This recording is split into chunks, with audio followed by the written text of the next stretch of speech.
Okay, we've got a Beko tumble dryer in West Wickham. The problem we have is the drum's not rotating.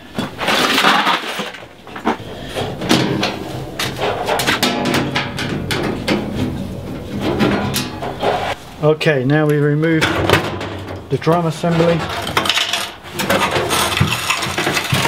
and we find the belt's broken. Now we fit the belt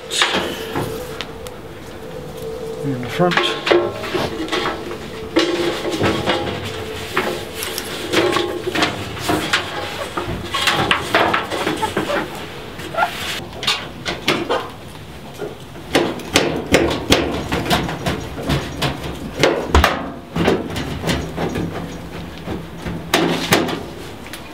Okay, we have the belt now fitted the back on temporarily, and now we need to get to the access panel to actually fit the belt. Okay, now we remove the access plate, and we can see the drum pulley where the belt will go around.